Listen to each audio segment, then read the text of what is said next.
दिल्ली में एमसीडी उपचुनाव के लिए जो गणना है वो जारी है और 12 में से 7 वार्ड में बीजेपी आगे नजर आ रही है। 3 वार्ड में आम आदमी पार्टी आगे है और ये 12 वार्ड पर यहां पर दरअसल उपचुनाव हुए थे जिसके नतीजे यहां पर आ जाने हैं और ये बहुत महत्वपूर्ण है। आप देखिए यहां से इस बात पर नजर है सबकी कि आम आदमी पार्टी किस तरह से यहां पर क्या कोई कमबैक करती हुई नजर आती है और बीजेपी में मुख्यमंत्री के लिए भी ये एक प्रतिष्ठा का सवाल है कि यहां पर कैसा प्रदर्शन बीजेपी का रहता है।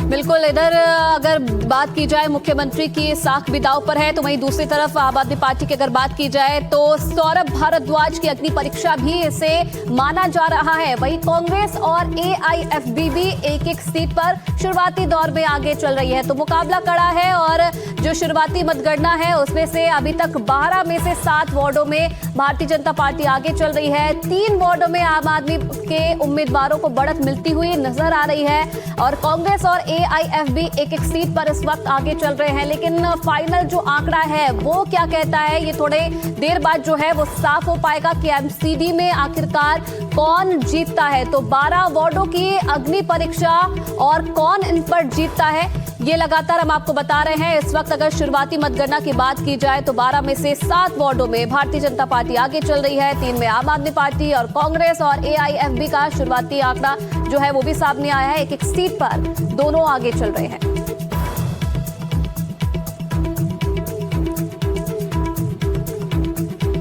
तो दिल्ली एमसीडी उपचुनाव के लिए मतगणना लगातार जारी है। आपको बता दें कि 12 वार्डों के लिए जो है चुनाव हुए थे जिसके आज नतीजे आने हैं और 7 में इस वक्त बीजेपी आगे चल रही है। रवीश हमारे साथ जुड़े हुए हैं। रवीश, अपडेट क्या है? शुरुआती जो मतगणना है उसमें तो ये सामने आ रहा है कि 12 में से 7 पर अभी बीजेपी आगे चल रही है और क्या कुछ अपडेट मिल रहा है?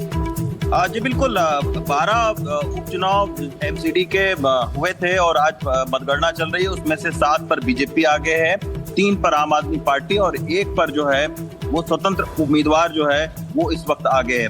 तो निश्चित तौर पर एक अच्छा मुकाबला देखा जा रहा है क्योंकि पिछली बार आपको याद होगा। रवीश, एक अपडेट भी दे दे इसमें, चांदनी चौक सीट से बीजेपी यहाँ पर जीत गई है, तो ये अभी जो जिस तरह के रुझान लग रहे हैं उसमें तो बीजेपी ही आगे चल रही है। जी रवीश, आपने बात पूरी कीजिए। जी बिल्कुल, क्योंकि बीजेपी अभी 7 सीटों पर आगे चल रही है और ये कहा जा रहा है अगर आप जो पिछला वाला आप वो देखें, रिकॉर्ड देखें तो उसमें 12 में से 9 बीजेपी ने सीटें जीती थी और उसके बाद में 3 आम आदमी पार्टी ने जीती थी। तो निश्चित तौर पर इस बार बीजेपी को उम्मीद है कि कम से कम उतनी सीटें तो वो जीतेगी ही कि 9 जो उसकी अपनी सिटिंग सीटें हैं वो जीतेगी। अभी ये देखना होगा कि चूंकि बाई इलेक्शन था, इस बार की जो वोटिंग का परसेंटेज है वो बहुत कम गया था, 38% केवल वोटिंग हुई थी।